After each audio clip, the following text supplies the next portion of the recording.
Biasa manusia jantung itu kan sekitar satu telapak tangan kita ya. Nah, sedangkan Benoit ini 3 telapak tangan para sobat. Dia mengatakan bahwa dia sepertinya diikuti oleh seseorang. Halo para sobat, back to again dengan saya Andri Wijaya. So, welcome to my channel.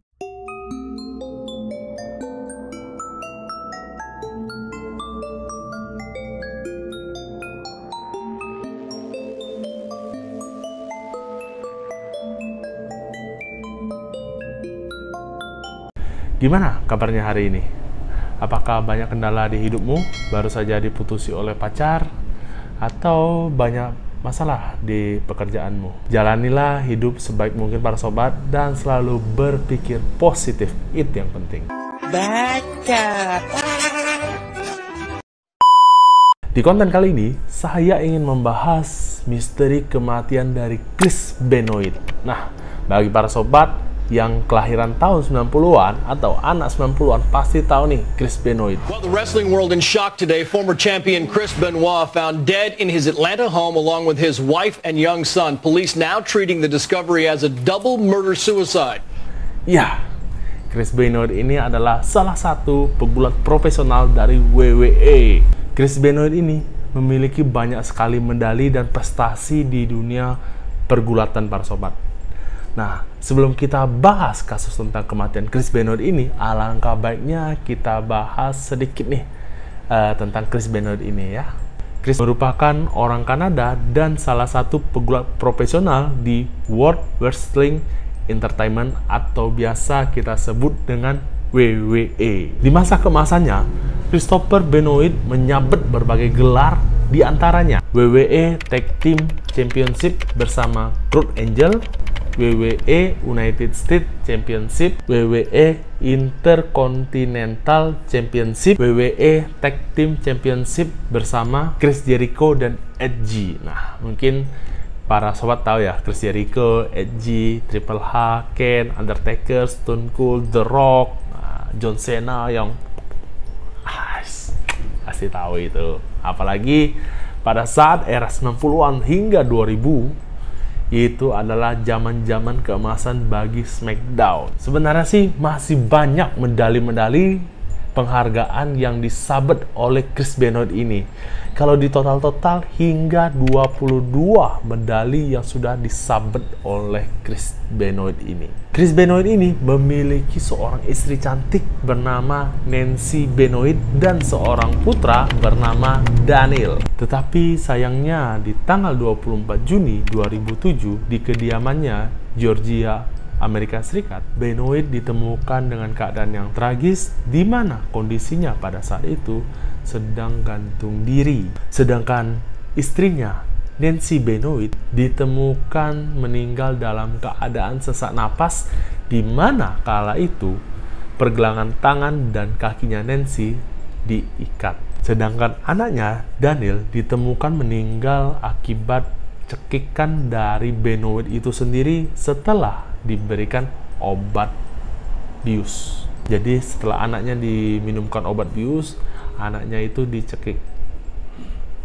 Sungguh tega ya.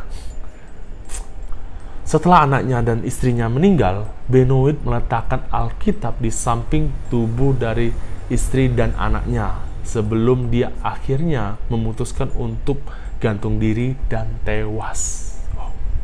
Banyak dugaan motif tindakan yang tidak masuk akal Benoit, diantaranya kirota, penggunaan steroid yang berlebihan atau secara ilegal, dan keretakan hubungan rumah tangga antara Benoit dan si Nancy Benoit. Oke, di sini kita bahas satu persatu dari kerusakan otak.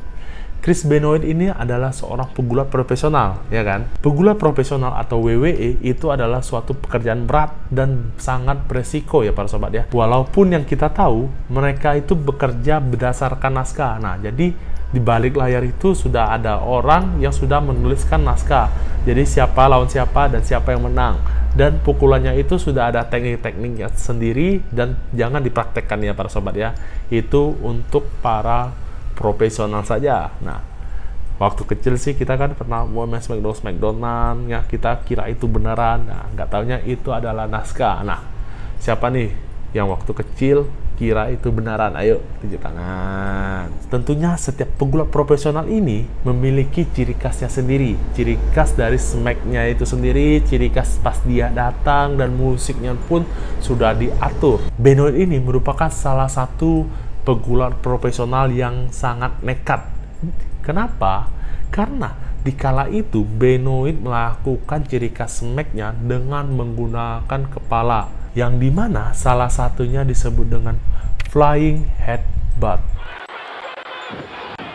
Seorang kepala bedah syaraf di Universitas Virginia Barat bernama Julian Bartles pernah memeriksa otak dari Benoit dan menyebutkan kalau otak Benoit ini sudah rusak parah, menyerupai otak dari Alzheimer usia 85 tahun. Julian Bartles bahkan menyamakan otaknya Benoit ini dengan 4 pemain National Football League, di mana mengalami beberapa geger otak hingga membuatnya depresi dan tanpa penanganan serius, dan ujung-ujungnya mengalami demensia. Kondisi Benoit di kala itu dikabarkan sangat rapuh, di mana hubungan Benoit bersama istrinya Nancy sedang di ujung tanduk.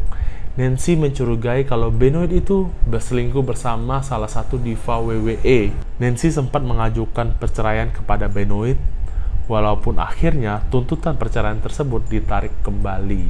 Belum lagi Benoit harus ditinggal oleh salah satu sahabat baiknya, Eddie Guerrero, pada tahun 2005 akibat serangan jantung. Dan kabarnya Benoit menangis hampir tiap malam atas kepergian dari sahabatnya, seraya dia menuliskan curahan hatinya ke diari itu. Penggunaan steroid yang berlebihan itu bahkan berkontribusi terhadap perilaku kekerasan yang berlebihan, para sobat.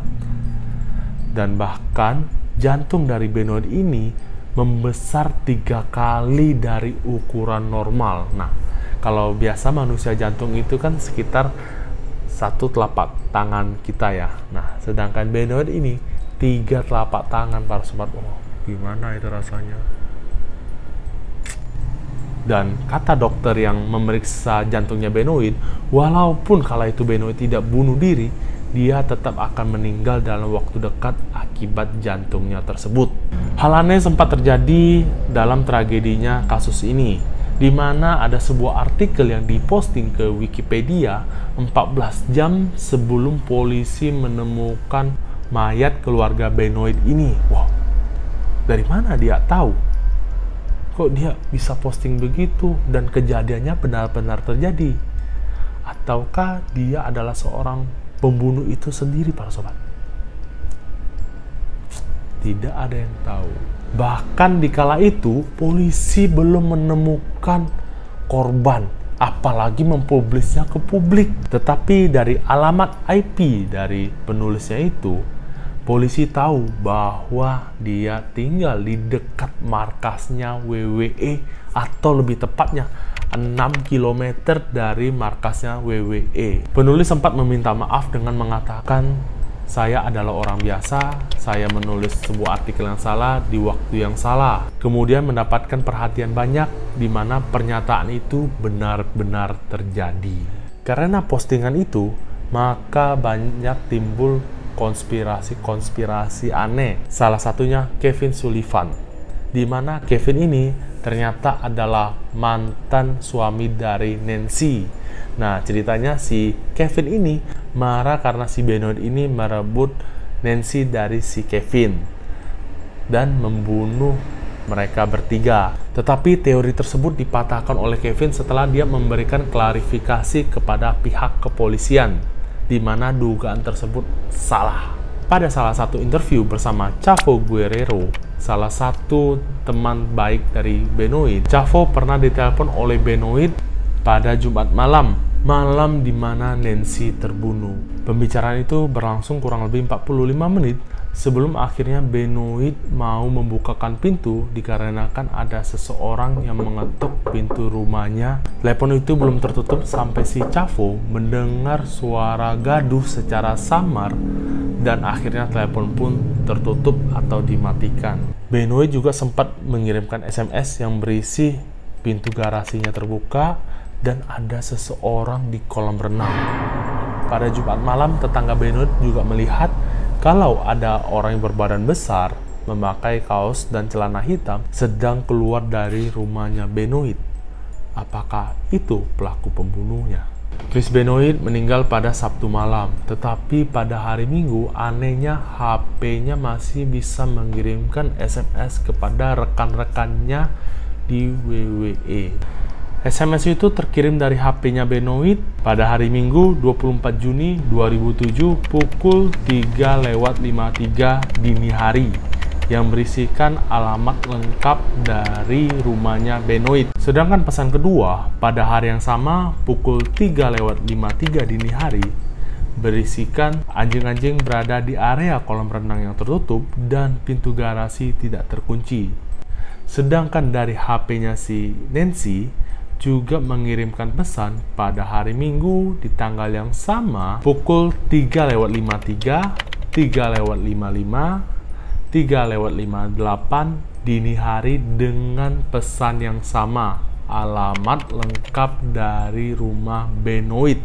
Jadi HP-nya Nancy mengirimkan 3 pesan ya para sobat ya. Sedangkan HP Benoit mengirimkan 2 pesan, 1 pesan berisikan alamat dan 1 pesan lagi yang tentang anjingnya di area kolam renang, pintu garasinya terbuka. Ada beberapa kemungkinan para sobat, ada 2 kemungkinan. Kemungkinan Benoit yang mengirimkan pesan tersebut tetapi delay, atau pembunuh dari keluarganya Benoit yang mengirimkan pesan tersebut. Padahal polisi tidak menemukan ponselnya Benoit pada hari Minggu, tetapi ponselnya tersebut masih mengirimkan pesan. Lalu ada 10 kaleng minuman beralkohol di dekat tubuhnya Benoit. Tetapi setelah dicek, tubuh Benoit ini negatif akan alkohol. Nah, loh kok bisa? Jadi siapa yang meminumnya? Benoit pun pernah menyampaikan sesuatu hal kepada sahabatnya.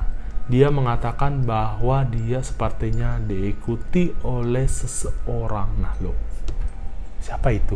Polisi juga kerap merubah pernyataan atas kematiannya si anaknya Benoit, si Daniel ini. Sebelumnya diinformasikan meninggal di kantong plastik sampah, kemudian dirubah lagi dibekap menggunakan bantal, kemudian dirubah lagi dicekik oleh Benoit.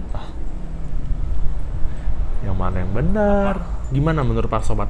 Apakah ini benar-benar kejadian yang Benoit melakukan pembunuhan dan dia gantung diri, atau ada pelaku lain yang melakukan pembunuhan terhadap keluarganya Benoit? Dan apa tujuan pelaku mengirimkan pesan kepada rekan-rekannya Benoit? Sekian konten saya hari ini, dan bila ada kata-kata atau penyampaian dari saya yang kurang berkenan di hati para sobat, mohon dimaafkan.